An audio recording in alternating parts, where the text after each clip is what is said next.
All right, good afternoon, everybody. So we are out here on a Saturday, nice cool day. I'll scan around here. We got a little bit of wood to cut and split today. I'm only going to get to probably some of the smaller stuff. Just spending a little bit of time doing a few things. Probably just split this pile here. I got a little schedule today I got to keep. But anyway, I thought I'd show you the log splitter. And Mom and Dad, if you're watching, this is a process, if you want to call it a process, that I use. I tend to bring the big stuff home like this and then cut it up, and these bigger chunks here are, I don't know, 36, 40 inches maybe in diameter. I'll tend to kind of cut them in big quarters, make them easier for me to handle, and then put them on the splitter.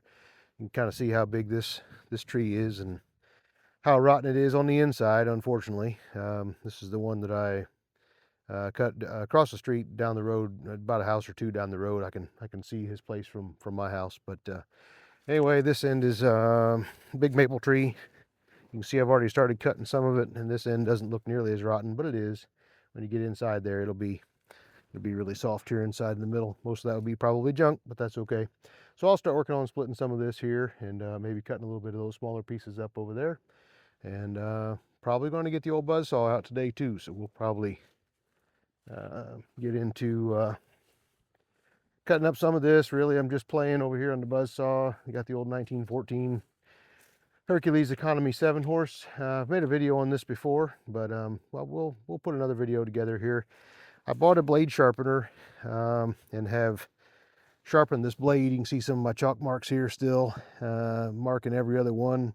And this is my first time sharpening this kind of blade. This one's a, I think, 28-inch blade, 26-inch. It's supposed to take a 30-inch, but it cuts just fine. I have a 7-degree cut angle on the teeth. I do not have a way to set the teeth, you know, for where they would be offset side to side. So I'm just kind of going with what they were.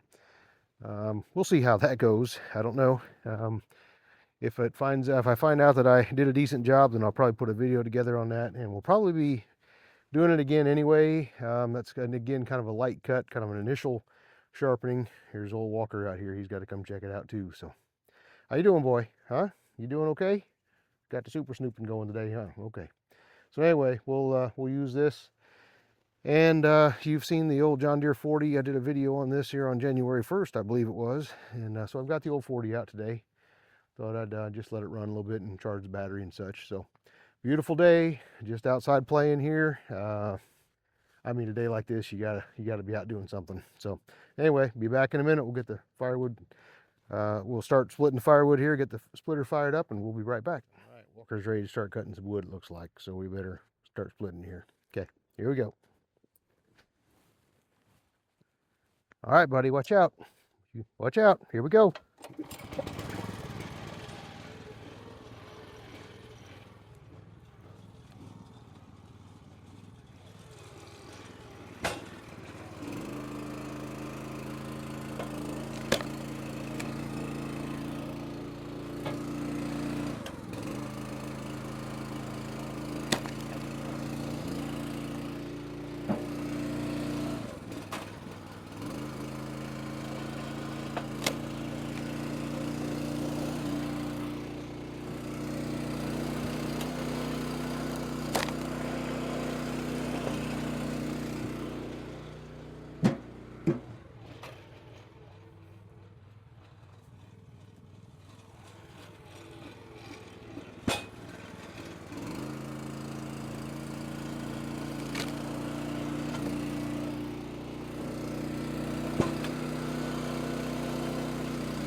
that's kind of a rundown of how we do that. So we'll come back with some more maybe when we get the cordwood saw going. Thank you. Right, so one thing I realized I didn't say is my log splitter, Dad, you're probably curious, is a 37 ton. It's a North Star. I don't know. I'm sure it's some kind of Chinese brand, but 37 ton. It's got a Honda engine on it. Runs really well. It does tip up. If you have big stuff, you can leave on the ground. You know, you can stand the beam up vertical. I do that some, but typically I like to cut everything small enough I can just throw it up on there. It makes splitting a lot easier on the back. Working on the ground, in other words, is the hard part. It's hard in the back getting it up there, but easier to be standing when you're doing it. So that's kind of my preference. But some of the big stuff I do the other way. So I've got some of these right in front of the camera here that are a little bit long. So I'm going to cut those probably in half or some better length. With using 2 wood boilers, the wood boiler that's out here by the barn, which is actually this one over here. Let me just take you over there and show you. This one has a really small, it's an old Woodmaster. It's an LT90, which I can't really even find any information on anymore. But the burn chamber, or the where you put all the wood in, is very small. So honestly, the smaller the wood, the kind of the better. I tend to split a little small for over here. And then this is my wood shed. I've been putting some wood back in it here already this year. So it's you know, quarter of the way full, maybe third. And when I fill this area up, I fill this all the way out to, you know, right about here where the light switches are. And maybe a little over here on the other side, maybe, or something a little extra. But that's about what I've gone through this last year for the winter, and this just heats my barn.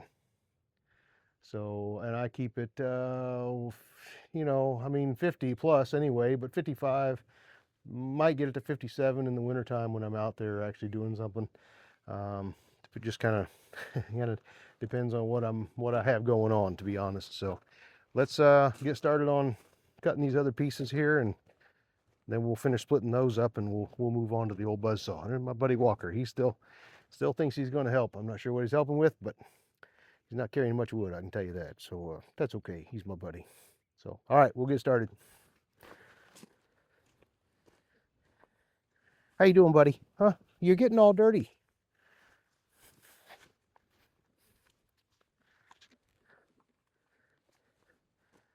Okay, and in case you're wondering, Dad, you're probably watching, this is the only new chainsaw I've ever bought in my life. I bought a few years ago, Husqvarna 572 XP, about 72 cc's.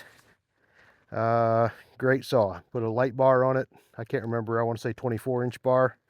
Not real big, a little bit of a kind of a RPM type saw, not so much a big lugging torquey saw like our big 395s, you know, 92, 3 cc's, whatever they are, and the steel 660s that we run a lot of times. We run 20, 28-inch bars on most of my saws. So this is kind of my smaller saw.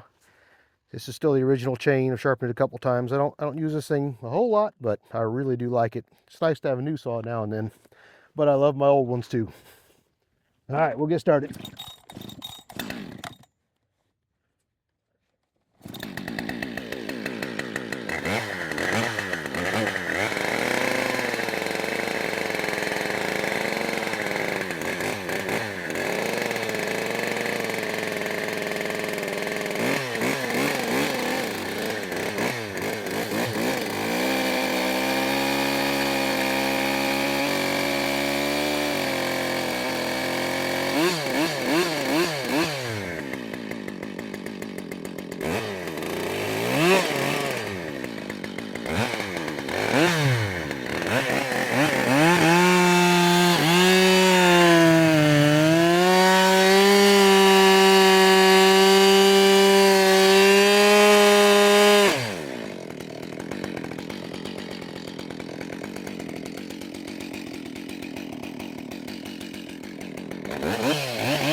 Better move the camera if you're going to be able to see what I'm doing, I guess, huh?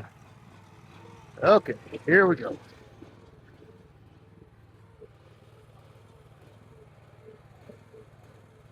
All right, that'll be better.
Man, this is full of dirt, rotten wood, and ants.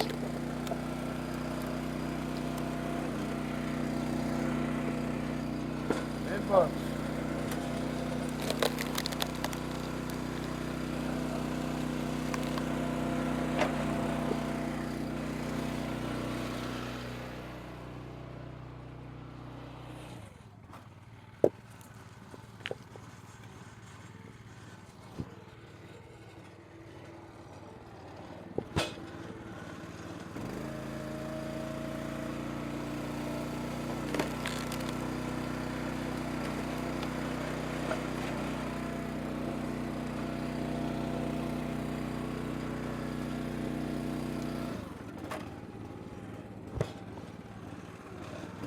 So this wood I'm cutting right now was cut by a tree service.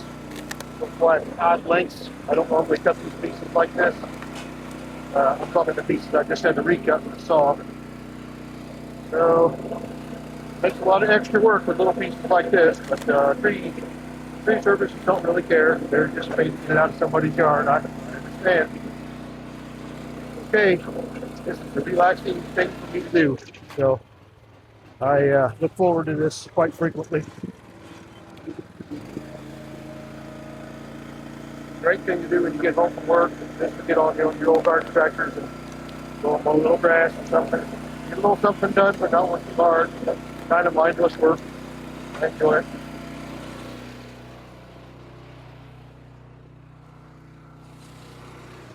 Some have said I enjoy it too much.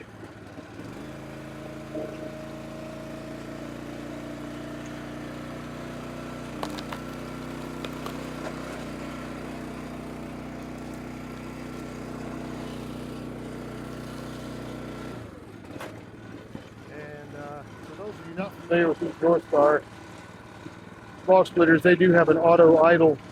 When the cylinder goes all the way back in, it goes back to idle and idles back down.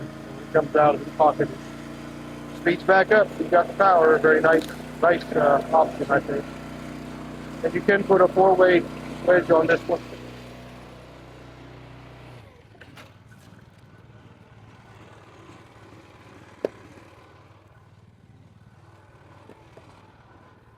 All right, I think we're done with this part. Let's go get the old buzzsaw out.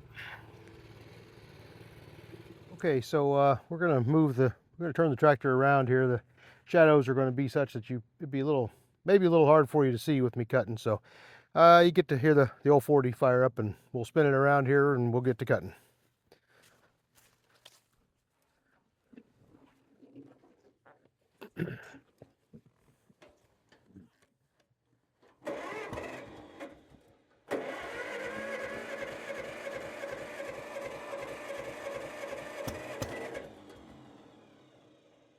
Huh.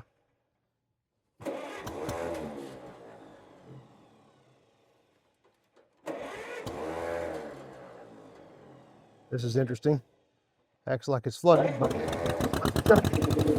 Okay, that's not enough choke. Where it goes. Okay, definitely wants to choke. All right. Handle that.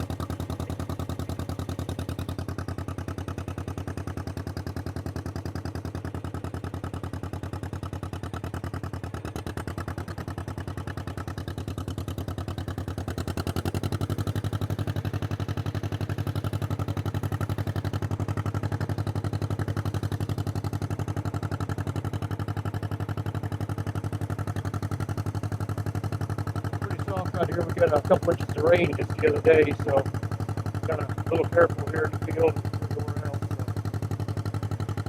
So take it nice and easy.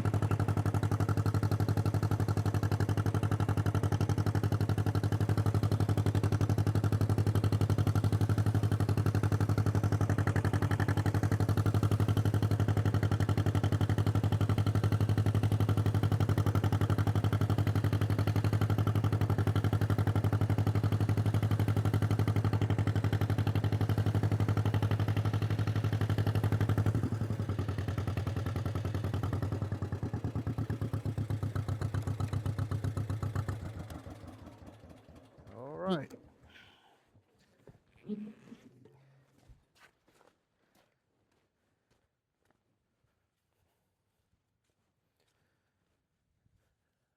All right, so I guess I need to work on this camera placement stuff, but anyway, I've done a video on this engine before I had microphones and stuff that actually worked. You could barely hear. I think it was actually my first video I ever put out, but I'm gonna try to do a little better this time. Got a microphone, so I do not have water in the hopper yet, so make sure my valve is off over here. It is, and we'll get the water in.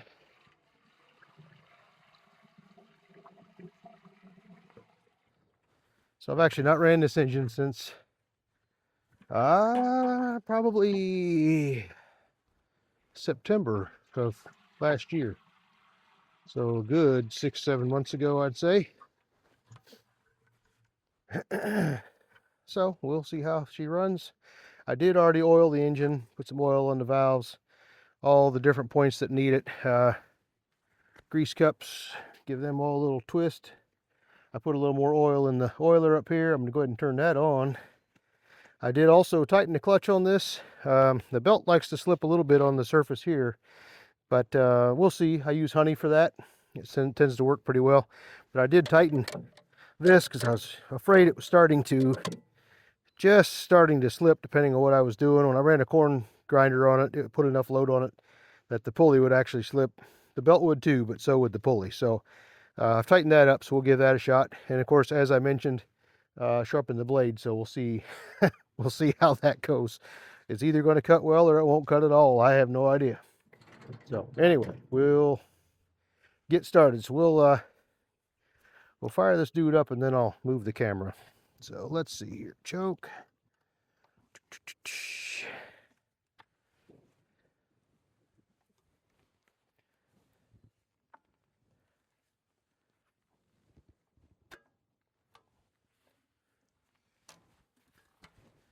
Get some gas sucked in there. See how much is enough.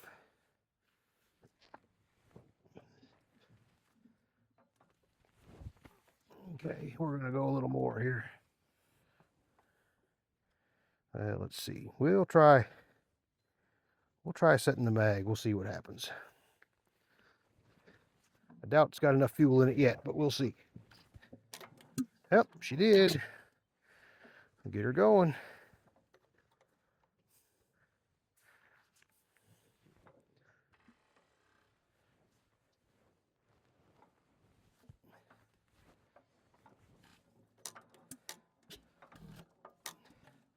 She's a little flooded, I think. Oh, nope. Didn't quite make it. Let's try it again.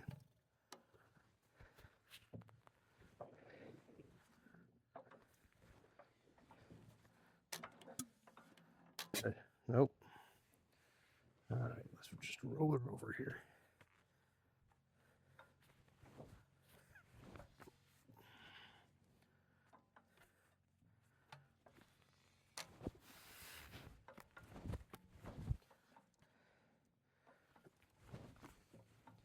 Whew. I can tell I haven't done this in a long time. I'll stick with that.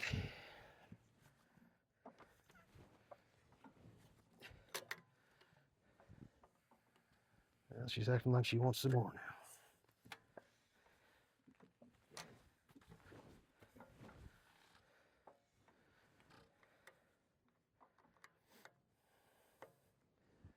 These engines can give you a little workout if you're not paying attention. Oh, come on, baby.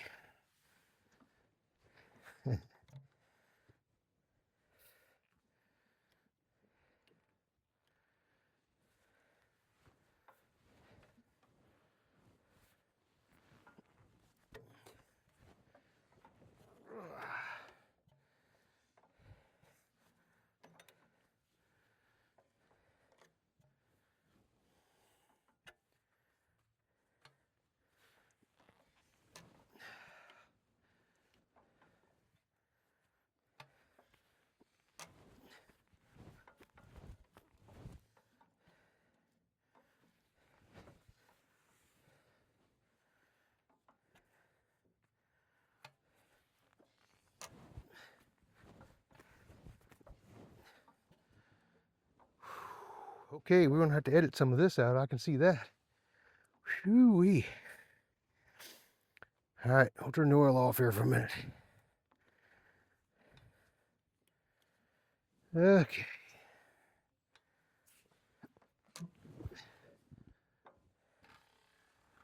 Oh, we got some fuel on that one. Set the mag trip, open the choke. See how we do.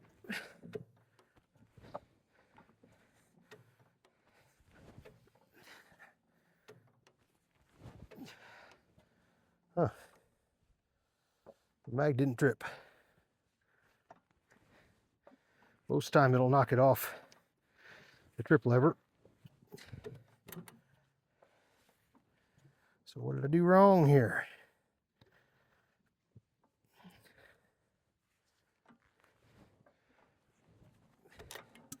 There we go. There we go. All right. Advance the timing. Oil back on.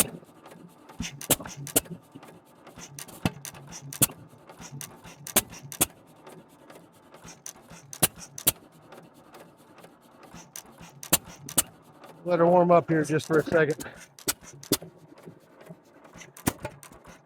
She's awfully cold.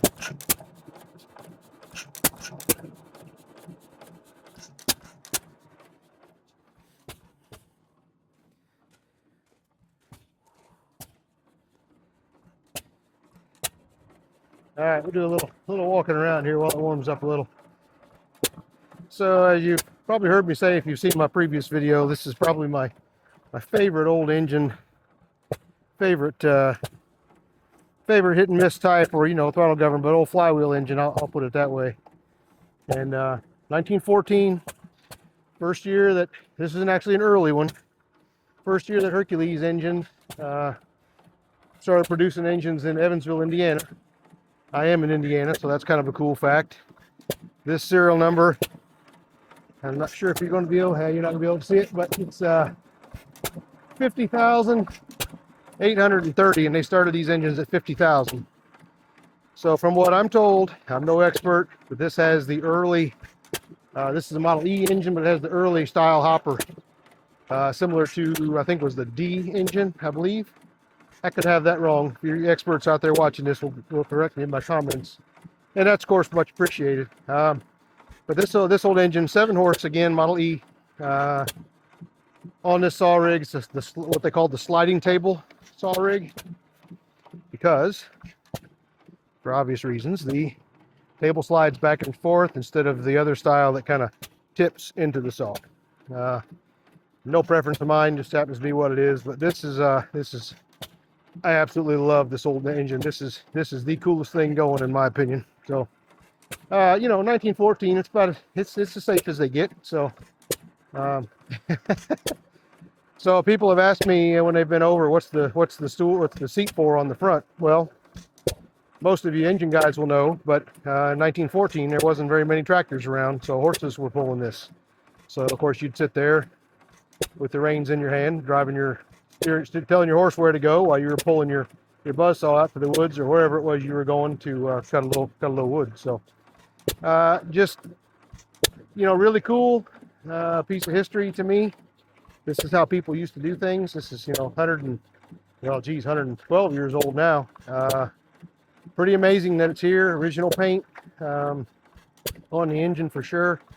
No idea about the cart. I mean, you can tell it's been rusty at different points, but it's just really cool. Again, my favorite. Engine runs just wonderful. Flywheel spin very straight and true, not bent, no wobble. I mean, for you engine guys, that's a cool thing. Cool factor is big on this. So anyway, we'll get started here. I'll figure out the best place to kind of set you at here. I'll put you right here while we engage the saw. Let you see how the clutch works. No big deal.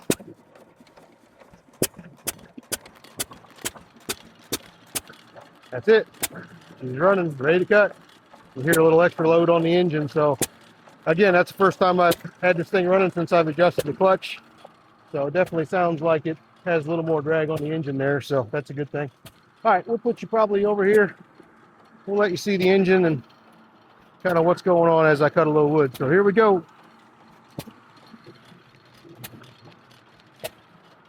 We'll start with something small since we haven't even tried out this blade yet. Oh yeah, it's a lot better already. One of the key things is here, when you lay your wood down in here, you want it to be tight down there. You don't want it sticking up in the air. You want everything to be as solid as close to the blade as you can when you're using one of these. It's not that I'm an old hand at using this. It's just that's what I've figured out. And fortunately, some very nice people have helped me come along with how to use this thing and show me some ways. So it's part of the reason for these videos. If you have something like this, you need to be as safe as you can. Sometimes watching somebody else do something and having a few pointers helps. That's in my blade sharpening skills. Probably could be a little better, but hey, it's feeling pretty good. I like it. So I guess I'll have to do a video on how to sharpen these blades.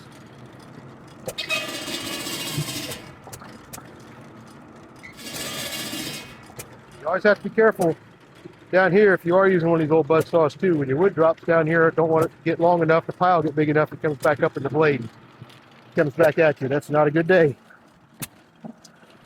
I know some of these are pretty small sticks basically, but it's an excuse to use the old saw.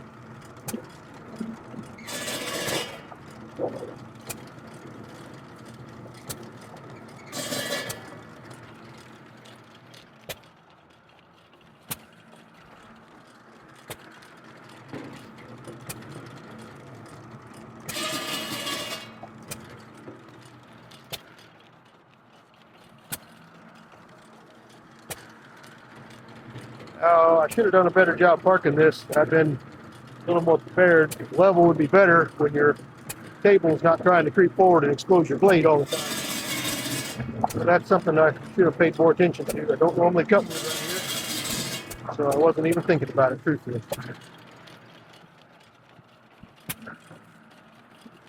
As long as you pull it back before you go throwing wood up on there, you're okay, I believe.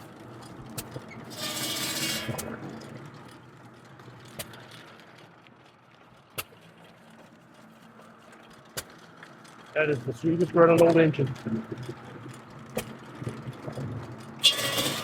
Who would have thought 1914 they made such cool stuff? I didn't know it.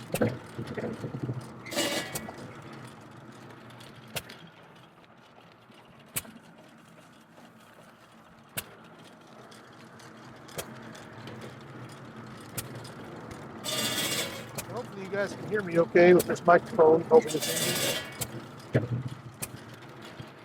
People ask me frequently, do I take these engines to shows? The answer is no, I really don't. They ask why. Truthfully, my answer is because I like to use them. When I'm at a show, I like to go see what everybody else has. I get to see mine all the time sitting in the barn. So I'm bad about walking around looking at everything else, and then my engine just sits there and I'm not there to talk about it or show it or run it or whatever. I have a little bit. It's kind of not my thing. I like to see what everybody else has.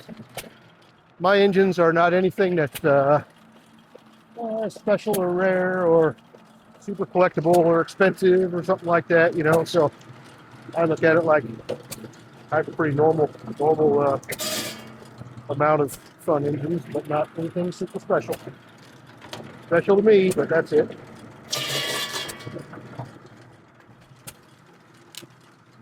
All right. That's probably enough. You guys will get bored watching me do the same thing, so I'll bring you back when we get about done.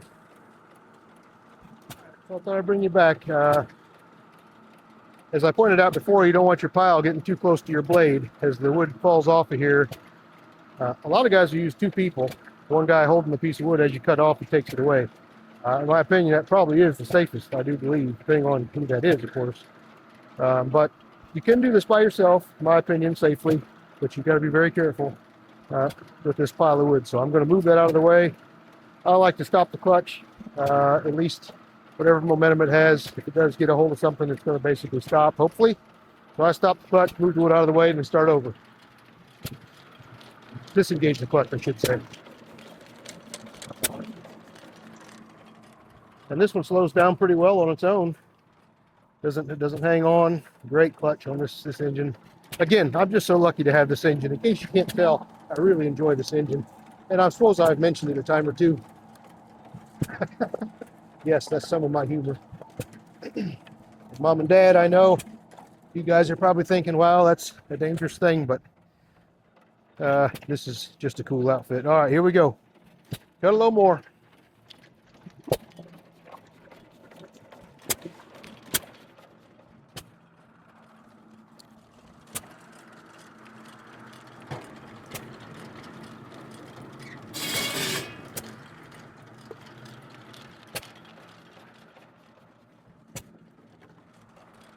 So when I do cut a tree down, I do typically find myself leaving limbs this size just for this. Can I cut them with a chainsaw? Absolutely. And be done with them that day? Absolutely. And I would miss out on all this fun. I'd like to hear the old 7-horse work now and then. I've never had this engine warm up. It just takes forever being a hit and miss.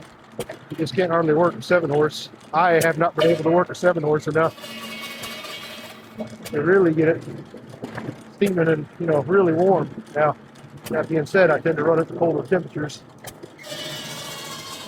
Hopefully this year, I'll run it more in the summer.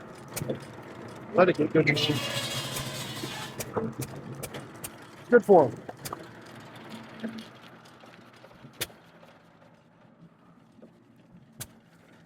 Some of these are a little long, probably.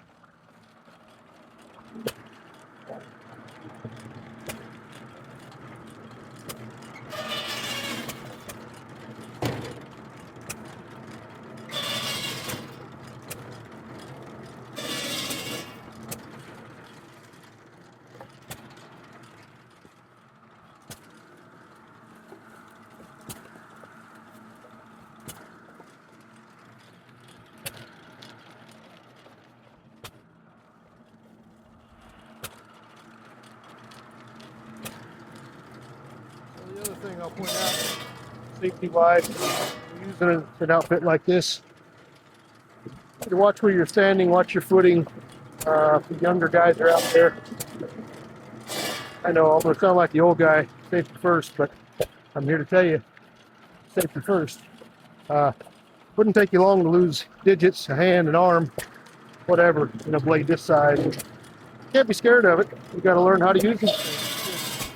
If you folks are out there have these jobs and have younger folks that want to get involved in it, I think it's one of the best investments you can make. Sounds like we need to make a little throttle fuel adjustment here. There we go. He's warming up a little bit.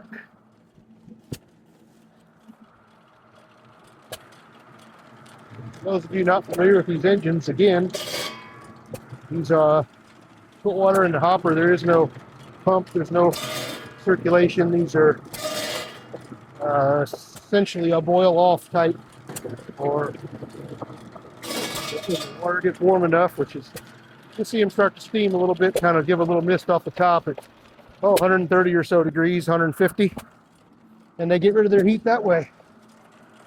So in theory, it does boil off the water, but it takes a long time for it to go through that amount. I put about 5 gallons in there, and it's not close to being full at all. All right, I'm gonna do some more cutting. I'll bring you back in a little while. All right, I'll bring you back for the last little bit that we have to cut here. Give you one little different view maybe here. Here we go.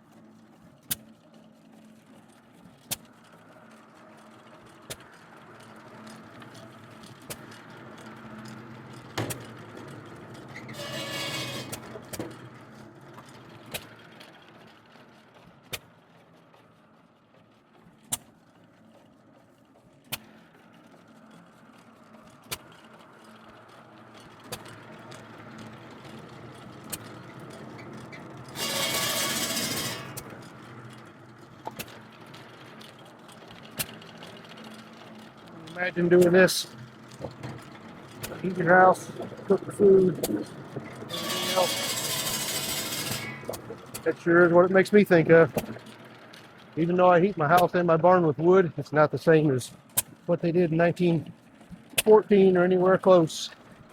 We sure have it made today. This is fun. This is a hobby, not necessity. Survival, you know, it's a big difference. We have these toys that we enjoy. Not because it's what we have to survive and stay warm in the winter. Boy, is that nice.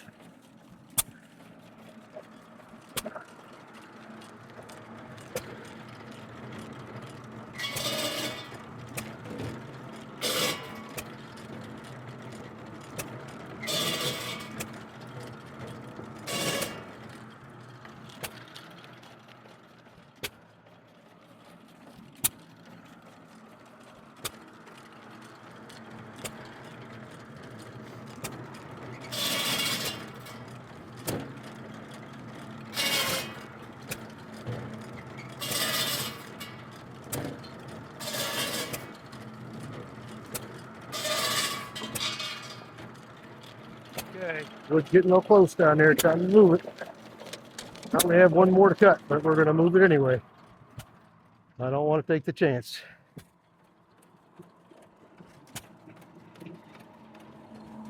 Clutch is disengaged. All right, that ought to work. One more cut, I think, is all we've got.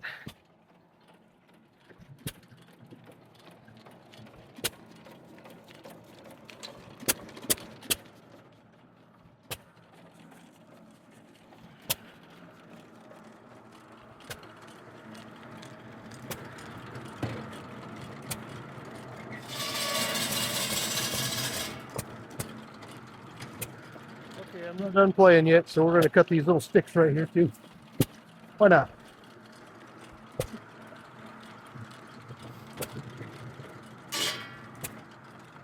Yeah, now we're almost done.